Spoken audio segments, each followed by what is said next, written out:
सबसे पहले तो मैं बच्चों आपको ये बता दूं कि आपको बिल्कुल अंधेरे में नहीं रखना चाहता। मैं ये नहीं चाहता हूं कि आप केवल सिंगल आर्टिकल एग्जाम में तैयार करके जाएं और आपके एग्ज़ाम में ना आए, फिर आप बाद में बहुत परेशान हों।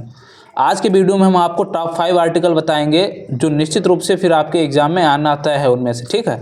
एक आर्टिकल की कोई प्रोबेबिलिटी नहीं होती, लेकिन हम 5 आर्टिकल बताएंगे, उनमें से एक आर्टिकल आपके एग्ज़ाम में देखने को जरूर मिलेगा।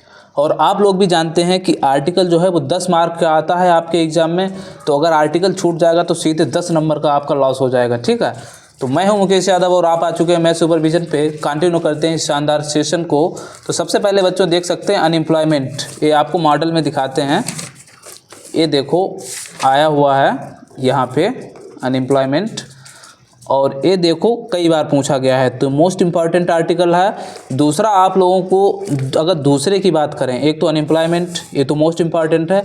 दूसरा आपको तैयार रखना है कौन सा, price rise in our country, मतलब महंगाई पे जो है इसको भी आपको तैयार रखना है, ये भी मोस्ट इंपॉर्टेंट आर्टिकल है। एक role of women in modern India, इन सबको तैयार कर लेना है। आज के वीडियो में 2 आर्टिकल डिस्कस करने वाले हैं, एक तो कौन सा अनएम्प्लॉयमेंट और दूसरा डोरी सिस्टम पे। डोरी सिस्टम पे देखो ये कई बार भी बच्चों देखो आर्टिकल पूछा गया है, तो इसको भी आप तैयार करके रखें। और ये importance of games at school, ये सारे मोस्ट इम्पॉर्टेंट आर्टिकल हैं।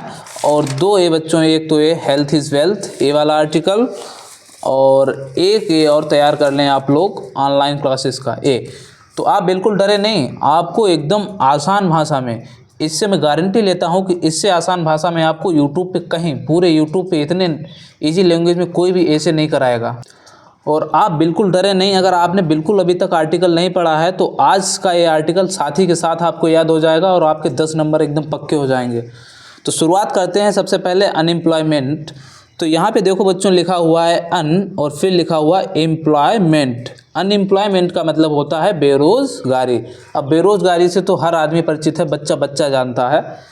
तो एक तो सबसे पहले बच्चों की क्वेरीज ये रहती है कि सर क्या हेडिंग डाल के लिखना है, तो चाहें तो आप हेडिंग डाल के लिखिए और चाहें तो आप किसी भी आर्टिकल को ऐसे ही लिख सकते हैं। ये इंट्रोडक्शन कुछ नहीं, सीधे मतलब 2 से 3 पैराग्राफ में। लेकिन याद आपको ये रखना है कि चूँकि 10 नंबर में आर्टिकल आता है तो आप 2 से 3 पैरा में लिखेंगे और 100 से 150 वर्ड कम से कम जो है 120 और 150 शब्दों के बीच में ही लिखना है, क्योंकि 10 नंबर ऐसे नहीं मिल जाएंगे।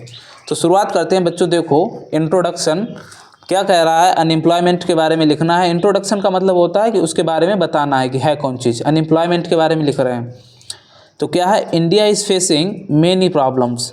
भारत जो है, फेस माने होता है सामना करना, भारत सामना कर रहा है मेनी प्रॉब्लम्स, बहुत सारी समस्याओं का भारत सामना कर रहा है। Unemployment is one of them, और अनएम्प्लॉयमेंट का मतलब होता है बेरोज़गारी, बेरोज़गारी उसमें से, उन सब में से एक है। भारत बहुत सारी समस्याओं का सामना कर रहा है and unemployment is one of them, और बेरोज़गारी उनमें से एक है। It is very dangerous and very serious problem for the youth of our country. ये बहुत ही घातक और बहुत ही गंभीर समस्या है हमारे देश के युवा के लिए। इतनी बात क्लियर है। तो कितना आसान भाषा में लिखा हुआ है, कुछ नहीं करना है कि India is facing many problems, unemployment is one of them, it is very dangerous and very serious problem for the youth of our country. ठीक है, ये तो इंट्रोडक्शन हो गया। ठीक है साहब, अब इसके बाद में बात करते हैं किसकी, कि व्हाट इज़ अनएम्प्लॉयमेंट, बेरोज़गारी है क्या। और मैं फिर से कह रहा हूँ, आप वीडियो को एकदम एंड तक बने रहें। अगर अभी आप इसको नहीं याद करेंगे तो लास्ट वाले दिन एग्जाम में आप फिर से हमारे चैनल पे आएंगे वीडियो को ढूंढते हुए, क्योंकि इतनी इजी लैंग्वेज में आपको कहीं भी ऐसे नहीं मिलने वाला। ठीक है, अब बात कर रहे हैं व्हाट इज अनएम्प्लॉयमेंट, कि बेरोज़गारी है क्या। तो बहुत ही आसान भाषा में लिखा बच्चों, एवरीवन नोज अबाउट अनएम्प्लॉयमेंट, प्रत्येक कोई बेरोज़गारी के बारे में जानता है। अनएम्प्लॉयमेंट मीन्स, बेरोज़गारी का मतलब होता है when a person wants to do work, जब कोई व्यक्ति काम करना चाहता है but he can not find a job, लेकिन वो काम ढूंढ नहीं पाता बेचारा। फॉर हिमसेल्फ, मतलब वो स्वयं के लिए कोई काम ढूंढ नहीं पाता है, लेकिन वो काम करना चाहता है। ठीक है, तो बेरोज़गारी का क्या मतलब हुआ, कोई व्यक्ति काम करना चाहता है लेकिन उसको कोई काम मिलता नहीं है, इसी कंडीशन को क्या बोलते हैं, बेरोज़गारी बोलते हैं। So we can say that, अतः या इसलिए हम कह सकते हैं that unemployment is a situation, कि बेरोज़गारी वो स्थित है when a person has no job, जब किसी व्यक्ति के पास में नौकरी नहीं होती है तो उसी को क्या बोलते हैं, बेरोज़गारी बोलते हैं। तो आपके 2 पैराग्राफ कंप्लीट हो चुके हैं, एक तो इंट्रोडक्शन, दूसरा व्हाट इज़ अनएम्प्लॉयमेंट। अब बढ़ते हैं तीसरे पैराग्राफ की तरफ कि रीजन ऑफ अनएम्प्लॉयमेंट। कोई भी आपको आर्टिकल लिखना हो, सबसे पहले क्या करेंगे, उसका इंट्रोडक्शन लिखना है कि वो चीज़ क्या होती है, फिर उसके बारे में बताना है, फिर उसकी समस्या के क्या कारण है, जिस समस्या के बारे में आप लिख रहे हैं उसके समस्या के क्या कारण है। तो देखो, दुनिया का कोई भी आर्टिकल आप लिखें, कोई भी ऐसे लिखें, तो रीजन ऑफ अनएम्प्लॉयमेंट, बेरोजगारी के कारण क्या है। There are many reasons of unemployment in our country. हमारे देश में बेरोजगारी के बहुत सारे कारण हैं। One of the major reason of unemployment, उनमें से मुख्य कारणों में से, बेरोजगारी के उन मुख्य कारणों में से एक क्या है, is a large population of our country, कि हमारे देश की एक विशाल जनसंख्या बेरोजगारी का एक मुख्य कारण बनी हुई है, ठीक है। And limited availability of resources, और हमारे देश में संसाधनों का बहुत ही कम क्या है, मतलब लिमिटेड अवेलेबिलिटी ऑफ रिसोर्सेज है, हमारे देश में संसाधनों की बहुत ही लिमिटेड उपलब्धता है, मतलब बहुत ही सीमित उपलब्धता है, ठीक है।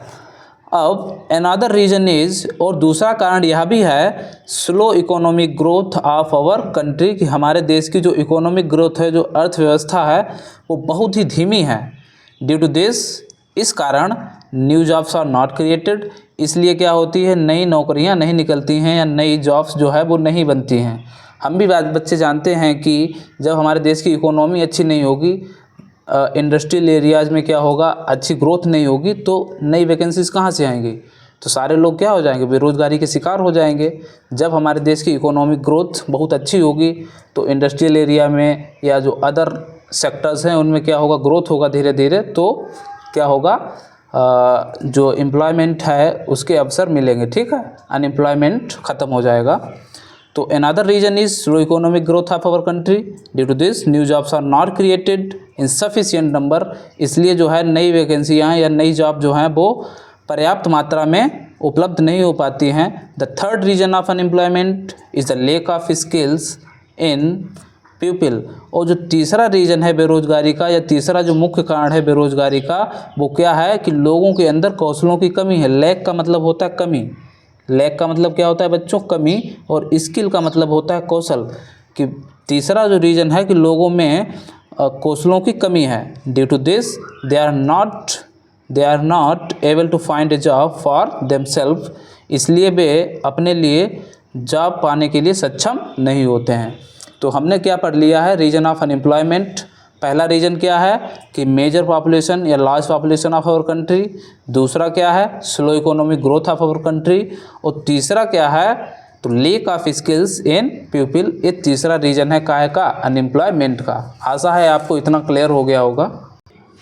आप बच्चों क्या कर लिए, स्क्रीनशॉट ले लीजिए, पहले इंट्रोडक्शन से कहाँ तक, यहाँ तक पहला स्क्रीनशॉट ले लिया, हो सकता है ले लिया होगा आपने। अब दूसरा स्क्रीनशॉट आप क्या ले लीजिए, ये वाला रीजन ऑफ अनएम्प्लॉयमेंट, ठीक है, ये भी ले लिया होगा। अब हम आगे बात करेंगे। अब बात करेंगे बच्चों किसकी, कंक्लूजन की। कंक्लूजन को हिंदी में बोलते हैं उपसंहार, मतलब निष्कर्ष, कि अंतिम निष्कर्ष हमारा क्या है। तो our government is doing its best, हमारी जो सरकार है वो अपना बेस्ट कर रही है, मतलब अपना सर्वोत्तम प्रयास कर रही है। तो टेकल, ये क्या लिखा हुआ, टेकल, ई बनी हुई है बच्चों, ठीक है। टेकल का मतलब होता है सामना करना। Our government is doing its best to tackle with this problem, कि इस टेकल का मतलब होता है छुटकारा पाना या निजात पाना। विद दिस प्रॉब्लम मतलब हमारी जो सरकार है हमारी सरकार अपना सर्वोत्तम प्रयास कर रही है, तो टेकल विद दिस प्रॉब्लम, इस समस्या से सामना करने की या इस समस्या से छुटकारा पाने की, ठीक है। अब the various steps have been taken by the government, बहुत सारे क्या हुए हैं, steps have been taken by the government to increase the economy of our country, बहुत सारे प्रयास किए गए हैं हमारी सरकार की तरफ से to increase the economy of our country, हमारे देश की जो है अर्थव्यवस्था में वृद्धि हो। ड्यू टू दिस, इकोनॉमी का मतलब होता है अर्थव्यवस्था। Due to this employment rate will also increase, जब हमारे देश में इकोनॉमी बढ़ेगी तो क्या होगा, हमारे देश में जो रोजगार, ये अनएम्प्लॉयमेंट नहीं लिखा बच्चों, क्या लिखा, एम्प्लॉयमेंट, एम्प्लॉयमेंट का मतलब होता है रोजगार। Due to this employment rate will also increase, कि हमारे यहाँ रोजगार में वृद्धि होगी, रोजगार की जो है रोजगार की जो रेट है, जो उसका जो एम्प्लॉयमेंट रेट है वो विल आल्सो इंक्रीज, उसमें भी वृद्धि होगी। We also have to change the our education system.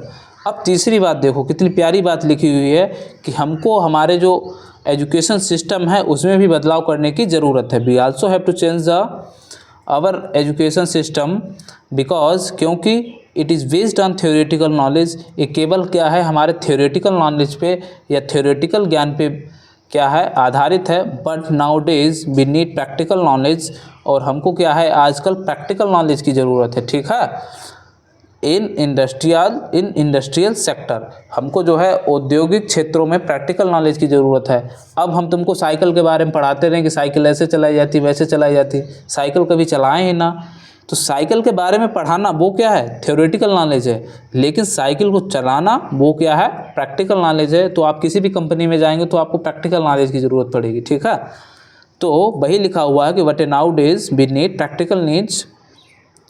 Practical knowledge in industrial sector, हमको जो है औद्योगिक क्षेत्रों में प्रैक्टिकल नॉलेज की ज़रूरत है। तो आपको बहुत ही आसान भाषा में लिखा हुआ है, आप इसको जो है एक बार पढ़ेंगे आपको याद हो जाएगा, कुछ इसमें है नहीं अनएम्प्लॉयमेंट में, बहुत ही आसान भाषा में लिखा है। अगर आपको वीडियो पसंद आया हो तो प्लीज़ वीडियो को लाइक और चैनल को सब्सक्राइब ज़रूर कर लें। अब जो डोरी सिस्टम का जो है वो नेक्स्ट वीडियो में आपको आर्टिकल कराएंगे, तो तब तक के लिए आप घर पे बहुत अच्छे से पढ़ते रहिए, मुस्कुराते रहिए, हंसते रहिए। मिलते हैं नेक्स्ट वीडियो में, तब तक के लिए जय हिंद, नमस्कार, थैंक यू।